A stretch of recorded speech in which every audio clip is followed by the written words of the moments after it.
1월 5일 맥체인 성경 읽기 창세기 5장, 마태복음 5장, 에스라 5장, 사도행전 5장을 새 번역 버전으로 읽도록 하겠습니다. 창세기 5장. 아담의 역사는 이러하다. 하나님이 사람을 창조하실 때 하나님의 형상대로 사람을 만드셨다. 하나님은 그들을 남자와 여자로 창조하셨다. 그들을 창조하시던 날에 하나님은 그들에게 복을 주시고 그들의 이름을 사람이라고 하셨다. 아담은 130살에 자기의 형상, 곧 자기의 모습을 닮은 아이를 낳고 이름을 셋이라고 하였다. 아담은 셋을 낳은 뒤에 800년을 살면서 아들, 딸을 낳았다. 아담은 모두 930년을 살고 죽었다. 셋은 105살에 에노스를 낳았다. 셋은 에노스를 낳은 뒤에 807년을 살면서 아들, 딸을 낳았다. 셋은 모두 912년을 살고 죽었다. 에노스는 40살에 게난을 낳았다. 에노스는 게난을 낳은 뒤에 815년을 살면서 아들, 딸을 낳았다. 에노스는 모두 905년을 살고 죽었다. 게난은 70살에 마할레를 낳았다. 게난은 마할레를 낳은 뒤에 840년을 살면서 아들, 딸을 낳았다. 게난은 모두 910년을 살고 죽었다. 마할랄렐은 65살에 야렛을 낳았다. 마할랄렐은 야렛을 낳은 뒤에 830년을 살면서 아들, 딸을 낳았다. 마할랄렐은 모두 895년을 살고 죽었다. 야렛은 162살에 에녹을 낳았다. 야렛은 에녹을 낳은 뒤에 800년을 살면서 아들, 딸을 낳았다. 야렛은 모두 962년을 살고 죽었다. 에녹은 65살에 무드셀라를 낳았다. 에녹은 무드셀라를 낳은 뒤에 300년 동안 하나님과 동행하면서 아들, 딸을 낳았다. 에녹은 모두 365년을 살았다. 에녹은 하나님과 동행하다가 사라졌다. 하나님이 그를 데려가신 것이다. 무드셀라는 187살에 라멕을 낳았다. 무드셀라는 라멕을 낳은 뒤에 782년을 살면서 아들, 딸을 낳았다. 무드셀라는 모두 969년을 살고 죽었다. 라멕은 182살에 아들을 낳았다. 그는 아들의 이름을 노아라고 짓고 말하였다. 주님께서 저주하신 땅 때문에 우리가 수고하고 고통을 겪어야 하는데 이 아들이 우리를 위로할 것이다. 라멕은 노아를 낳은 뒤에 595살을 살면서 아들, 딸을 낳았다. 라멕은 모두 777년을 살고 죽었다. 노아는 500살이 지나서 셈과 함과 야벳을 낳았다. 마태복음 5장. 예수께서 무리를 보시고 산에 올라가 앉으시니 제자들이 그에게 나아왔다. 예수께서 입을 열어서 그들을 가르치셨다. 마음이 가난한 사람은 복이 있다. 하늘나라가 그들의 것이다. 슬퍼하는 사람은 복이 있다. 하나님이 그들을 위로하실 것이다. 온유한 사람은 복이 있다. 그들이 땅을 차지할 것이다.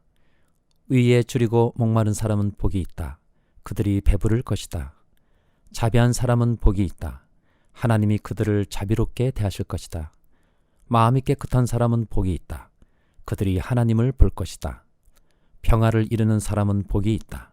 하나님이 그들을 자기의 자녀라고 부르실 것이다. 의를 위하여 박해를 받은 사람은 복이 있다. 하늘나라가 그들의 것이다. 너희가 나 때문에 모욕을 당하고 박해를 받고 터무니없는 말로 온갖 비난을 받으면 복이 있다. 너희는 기뻐하고 즐거워하여라. 하늘에서 받을 너희의 상이 크기 때문이다. 너희보다 먼저 온 예언자들도 이와 같이 박해를 받았다. 너희는 세상의 소금이다. 소금이 짠맛을 잃으면 무엇으로 그 짠맛을 되찾게 하겠느냐? 짠맛을 잃은 소금은 아무데도 쓸데가 없으므로 바깥에 내버려서 사람들이 짓밟을 뿐이다. 너희는 세상의 빛이다. 산 위에 세운 마을은 숨길 수 없다. 또 사람이 등불을 켜서 말 아래다 내려놓지 아니하고 등경 위에다 놓아둔다. 그래야 등불이 집안에 있는 모든 사람에게 환히 비친다. 이와 같이 너희 빛을 사람에게 비추어서 그들이 너희의 착한 행실을 보고 하늘에 계신 너희 아버지께 영광을 돌리게 하여라. 내가 율법이나 예언자들의 말을 폐하러 온 줄로 생각하지 말아라. 폐하러 온 것이 아니라 완성하러 왔다. 내가 진정으로 너희에게 말한다. 천지가 없어지기 전에는 율법은 1.1획도 없어지지 않고 다 이루어질 것이다. 그러므로 누구든지 이 계명 가운데 아주 작은 것 하나라도 어기고 사람들을 그렇게 가르치는 사람은 하늘나라에서 아주 작은 사람으로 일컬어질 것이요, 또 누구든지 계명을 행하며 가르치는 사람은 하늘나라에서 큰 사람이라고 일컬어질 것이다. 내가 너희에게 말한다. 너희의 의가 율법학자들과 바리새파 사람들의 의보다 낫지 않으면 너희는 하늘나라에 들어가지 못할 것이다. 옛 사람들에게 말하기를 살인하지 말아라. 누구든지 살인하는 사람은 재판을 받아야 할 것이다 한 것을 너희는 들었다. 그러나 나는 너희에게 말한다. 자기 형제나 자매에게 성내는 사람은 누구나 심판을 받는다. 자기 형제나 자매에게 얼간이라고 말하는 사람은 누구나 공의회에 불려갈 것이요, 또 바보라고 말하는 사람은 지옥불 속에 던져질 것이다. 그러므로 내가 제단에 제물을 드리려고 하다가 내 형제나 자매가 내게 어떤 원한을 품고 있다는 생각이 나거든 너는 그 제물을 제단 앞에 놓아두고 먼저 가서 내 형제나 자매와 화해하여라. 그런 다음에 돌아와서 제물을 드려라. 너를 고소하는 사람과 함께 법정으로 갈 때에는 도중에 얼른 그와 화해하도록 하여라. 그렇지 않으면 고소하는 사람이 너를 재판관에게 넘겨주고 재판관은 형무소 관리에게 넘겨주어서 그가 너를 감옥에 집어넣을 것이다. 내가 진정으로 너희에게 말한다. 너희가 마지막 한 푼까지 다 갚기 전에는 거기서 나오지 못할 것이다. 간음하지 말라고 말한 것을 너희는 들었다. 그러나 나는 너희에게 말한다. 여자를 보고 음욕을 품는 사람은 이미 마음으로 그 여자를 범하였다. 내 오른눈이 너로 하여금 죄를 짓게 하거든 빼서 내버려라. 신체의 한 부분을 잃는 것이 온몸이 지옥에 던져지는 것보다 더 낫다. 또 내 오른손이 너로 하여금 죄를 짓게 하거든 찍어서 내버려라. 신체의 한 부분을 잃는 것이 온몸이 지옥에 던져지는 것보다 더 낫다. 누구든지 아내를 버리려는 사람은 그에게 이혼 증서를 써 주어라 하고 말하였다. 그러나 나는 너희에게 말한다. 음행을 한 경우를 제외하고 아내를 버리는 사람은 그 여자를 간음하게 하는 것이요, 또 버림받은 여자와 결혼하는 사람은 누구든지 간음하는 것이다. 옛사람들에게 말하기를 너는 거짓 맹세를 하지 말아야 하고 내가 맹세한 것은 그대로 주님께 지켜야 한다 한 것을 너희는 또한 들었다. 그러나 나는 너희에게 말한다. 아예 맹세하지 말아라. 하늘을 두고도 맹세하지 말아라. 그것은 하나님의 보좌이기 때문이다. 땅을 두고도 맹세하지 말아라. 그것은 하나님께서 발을 놓으시는 발판이기 때문이다. 예루살렘을 두고도 맹세하지 말아라. 그것은 크신 임금님의 도성이기 때문이다. 내 머리를 두고도 맹세하지 말아라. 너는 머리카락 하나라도 휘게 하거나 검게 할 수 없기 때문이다. 너희는 예 할 때는 예라는 말만 하고 아니요 할 때는 아니요라는 말만 하여라. 이보다 지나치는 것은 악에서 나오는 것이다. 눈은 눈으로 이는 이로 갚아라 하고 말한 것을 너희는 들었다. 그러나 나는 너희에게 말한다. 악한 사람에게 맞서지 말아라. 누가 내 오른쪽 뺨을 치거든 왼쪽 뺨마저 돌려 대어라. 너를 걸어 고소하여 내 속옷을 가지려는 사람에게는 겉옷까지도 내주어라. 누가 너더러 억지로 오리를 가자고 하거든 십리를 같이 가주어라. 내게 달라는 사람에게는 주고 내게 꾸려고 하는 사람을 물리치지 말아라. 내 이웃을 사랑하고 내 원수를 미워하여라 하고 말한 것을 너희는 들었다. 그러나 나는 너희에게 말한다. 너희 원수를 사랑하고 너희를 박해하는 사람을 위하여 기도하여라. 그래야만 너희가 하늘에 계신 너희 아버지의 자녀가 될 것이다. 아버지께서는 악한 사람에게나 선한 사람에게나 똑같이 해를 떠오르게 하시고 의로운 사람에게나 불의한 사람에게나 똑같이 비를 내려주신다. 너희를 사랑하는 사람만 너희가 사랑하면 무슨 상을 받겠느냐? 세리도 그만큼은 하지 않느냐? 또 너희가 너희 형제 자매들에게만 인사를 하면서 지내면 남보다 나을 것이 무엇이냐? 이방 사람들도 그만큼은 하지 않느냐? 그러므로 하늘에 계신 너희 아버지께서 완전하신 것 같이 너희도 완전하여라. 에스라 5장. 그때 학계 예언자와 이도의 아들 스가랴 예언자가 자기들이 받들어 섬기는 이스라엘의 하나님의 이름으로 유다와 예루살렘에 사는 유다 사람들에게 예언을 하기 시작하였다. 같은 때에 스알디엘의 아들 스룹바벨과 요사닥의 아들 예수아가 예루살렘에 있는 하나님의 성전 건축 공사에 착수하였다. 하나님의 두 예언자도 그들을 도왔다. 바로 그때에 유프라테스강 서쪽 지방의 다튼의 총독이 스달보스네와 동료 관리들을 데리고 그들에게 와서 누가 그 성전을 다시 지으라고 하였는지, 누가 성벽 공사를 마치라고 하였는지를 물었다. 그들은 또한 성전 재건을 돕는 사람들의 이름도 밝히라고 요구하였다. 그러나 하나님이 유다의 원로들을 돌보아 주셨으므로 아무도 그 일을 막을 수 없었다. 페르시아 관리들은 이 일을 다리우스 왕에게 알리고 회답을 기다리는 수밖에 없었다. 유프라테스강 서쪽 지방의 다튼의 총독은 스달보스네와 동료 관리들인 유프라테스강 서쪽 지방의 관리들과 함께 다리우스 왕에게 글을 올렸다. 그 글의 내용은 다음과 같다. 다리우스 임금님께서 평안하시기를 빌며 임금님께 아뢰니다. 저희가 유다 지역에 갔을 때에 그곳 백성이 크신 하나님을 모시려고 성전을 짓고 있는 것을 보았습니다. 그들은 큰 돌을 떠다가 성전을 지으며 나무를 날라다가 벽을 쌓고 있었습니다. 감독관들이 관리 아래 공사는 빈틈없이 잘 진행되어 가고 있었습니다. 그래서 저희는 원로들에게 누가 그 성전을 다시 지으라고 하였는지, 누가 성벽 공사를 마치라고 하였는지를 물었습니다. 또한 임금님께 공사 책임자들의 명단을 만들어서 알려드리려고 그들의 이름도 물었습니다.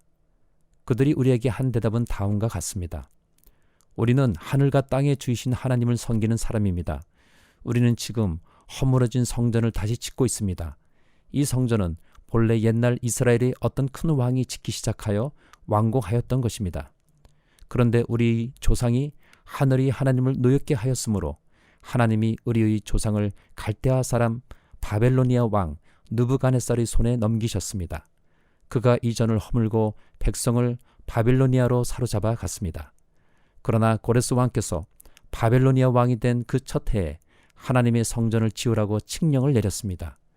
그뿐만 아니라 그는 느부갓네살이 예루살렘 성전에서 꺼내어서 바벨론 신전으로 가지고 간 성전의 금그릇과 은그릇을 그 신전에서 꺼내어 돌려주기까지 하였습니다. 그때 고레스 왕께서는 세슬바사를 총독으로 임명하고 그 그릇들을 주면서 그에게 그것들을 모두 예루살렘으로 가지고 가서 성전에 두라고 하셨습니다. 또 하나님의 성전을 제자리에 다시 세우라고 말씀하셨습니다. 바로 그 세스바살이 예루살렘으로 와서 하나님의 성전 기초를 놓았습니다. 그때부터 오늘까지 줄곧 일을 하였으나 다 마치지 못하였습니다.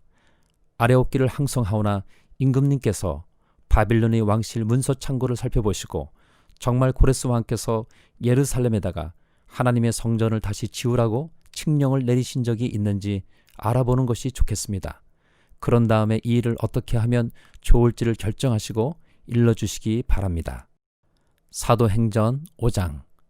그런데 아나니아라는 사람이 그의 아내 삽비라와 함께 소유를 팔아서 그 값의 얼마를 따로 떼어 놓았는데 그의 아내도 이것을 알고 있었다. 그는 떼어놓고 난 나머지를 가져다가 사도들이 발 앞에 놓았다. 그때 베드로가 이렇게 말하였다. 아나니아는 들으시오. 어찌하여 그대의 마음이 사탄에게 홀려서 그대가 성령을 속이고 땅값의 얼마를 몰래 떼어 놓았소. 그 땅은 팔리기 전에도 그대의 것이 아니었소. 또 팔린 뒤에도 그대의 마음대로 할 수 있었던 것이 아니었소. 그런데 어찌하여 이런 일을 할 마음을 먹었소. 그대는 사람을 속인 것이 아니라 하나님을 속인 것이오. 아나니아는 이 말을 듣고 그 자리에서 쓰러져서 숨졌다. 이 소문을 듣는 사람은 모두 크게 두려워하였다. 젊은이들이 일어나 그 시체를 싸서 메고 나가서 장사를 지냈다. 3시간쯤 지나서 아나니의 아내가 그동안에 일어난 일을 알지 못하고 들어왔다. 베드로가 그 여자에게 물었다. 그대들이 판 땅값이 이것뿐이요? 어디 말해보시오. 그 여자가 대답하였다. 예, 그것뿐입니다. 베드로가 그 여자에게 말하였다. 왜 그대들 내에는 서로 공모해서 주님의 영을 시험하려고 하였소? 보시오. 그대의 남편을 묻은 사람들이 발이 망문에 다다랐으니 그들이 또 그대를 메고 나갈 것이오. 그러자 그 여자는 그 자리에서 베드로의 발 앞에 쓰러져서 숨졌다. 젊은이들이 들어와서 그 여자가 죽은 것을 보고서 메어다가 그 남편 곁에 묻었다. 온 교회와 이 사건을 듣는 사람들은 모두 크게 두려워하였다. 사도들이 손을 거쳐서 많은 표징과 놀라운 일이 백성 가운데서 일어났다. 그들은 모두 한 마음이 되어서 솔로몬 행각에 모이곤 하였다. 다른 사람들은 누구 하나 감히 그들의 모임에 끼어들지 못하였다. 그러나 백성은 그들을 칭찬하였다. 믿는 사람들이 더욱 늘어나면서 주님께로 나아오니 남녀 신도들이 큰 무리를 이루게 되었다. 심지어는 병든 사람들을 거리로 메고 나가서 침상이나 깔자리에 눕혀놓고 베드로가 지나갈 때 그 그림자라도 그들 가운데 누구에게 덮이기를 바랐다. 또 예루살렘 근방의 여러 동네에 사는 많은 사람들이 병든 사람들과 악한 귀신에게 시달리는 사람들을 데리고 모여들었는데 그들은 모두 고침을 받았다. 대제사장과 그의 지지자들인 사두개파 사람들이 모두 시기심이 가득 차서 들고 일어나 사도들을 잡아다가 옥에 가두었다. 그런데 밤에 주님의 천사가 감옥문을 열고 그들을 데리고 나와서 말하기를 가서 성전에 서서 이 생명의 말씀을 남김없이 백성에게 전하여라 하였다. 이 말을 듣고 그들은 새벽에 성전에 들어가서 가르치고 있었다. 그때에 대제사장이 그와 함께 하는 사람들과 더불어 와서 공의회와 이스라엘의 원로회를 소집하고 감옥으로 사람을 보내어 사도들을 데려오게 하였다. 경비원들이 감옥에 가서 보니 사도들이 감옥에 없었다. 그리하여 그들은 돌아와서 이렇게 보고하였다. 감옥문은 아주 단단히 잠겨 있고 문마다 간수가 서 있었는데 문을 열어 보았더니 안에는 아무도 없었습니다. 성전 경비대장과 대제사장들이 이 말을 듣고서 대체 이 일이 앞으로 어떻게 될까 하고 사도들의 일로 당황하였다. 그때 어떤 사람이 와서 그들에게 일렀다. 보십시오. 여러분이 옥에 가던 그 사람들이 성전에 서서 가르치고 있습니다. 그래서 경비대장이 경비대원들과 함께 가서 사도들을 데리고 왔다. 그러나 그들은 백성들이 돌로 칠까봐 두려워서 폭력은 쓰지 않았다. 그들이 사도들을 데려다가 공의회 앞에 세우니 대제사장이 신문하였다. 우리가 그대들에게 그 이름으로 가르치지 말라고 엄중히 명령하였소. 그런데도 그대들은 그대들이 가르침을 온 예루살렘에 퍼뜨렸소. 그대들은 그 사람의 피에 대한 책임을 우리에게 씌우려 하고 있어. 베드로와 사도들이 대답하였다. 사람에게 복종하는 것보다 하나님께 복종하는 것이 마땅합니다. 우리 조상들의 하나님은 여러분이 나무에 달아 죽인 예수를 살리셨습니다. 하나님께서는 이분을 높이시어 자기 오른쪽에 앉히시고 영도자와 구주로 삼으셔서 이스라엘이 회개를 하고 죄사함을 받게 하셨습니다. 우리는 이 모든 일의 증인이며 하나님께서 자기에게 복종하는 사람들에게 주신 성령도 그러하십니다. 그들은 이 말을 듣고 격분하여 사도들을 죽이려고 하였다. 그런데 율법 교사로서 온 백성에게서 존경을 받는 가말리엘이라는 바리새파 사람이 의회 가운데서 일어나서 사도들을 잠깐 밖으로 내보내게 한 뒤에 의회원들에게 이렇게 말하였다. 이스라엘 동포 여러분, 여러분은 이 사람들을 어떻게 다룰지 조심하십시오. 이전에 드다가 일어나서 자기를 위대한 인물이라고 선전하니 약 400명이나 되는 사람들이 그를 따랐소. 그러나 그가 죽임을 당하니 그를 따르던 사람들은 모두 다 흩어져 없어지고 말았소. 그 뒤에 인구조사를 할 때 갈릴리 사람 유다가 일어나 백성들을 꾀어서 자기를 뒤따라 반란을 일으키게 한 일이 있어. 그도 죽으니 그를 따르던 사람들은 다 흩어지고 말았어. 그래서 지금 내가 여러분에게 말씀드리는 바는 이것이요. 이 사람들에게서 손을 떼고 이들을 그대로 내버려 두시오. 이 사람들이 이 계획이나 활동이 사람에게서 난 것이면 망할 것이요. 하나님에서 난 것이면 여러분은 그것을 없애버릴 수 없소. 도리어 여러분이 하나님을 대적하는 자가 될까봐 두렵소. 그들은 그의 말을 옳게 여겼다. 그리하여 그들은 사도들을 불러다가 때린 뒤에 예수의 이름으로 말하지 말라고 명령하고서 놓아 주었다. 사도들은 예수의 이름 때문에 모욕을 당할 수 있는 자격을 얻게 된 것을 기뻐하면서 공의회에서 물러나왔다. 그들은 날마다 성전에서 그리고 이 집 저 집에서 쉬지 않고 가르치고 예수가 그리스도임을 전하였다.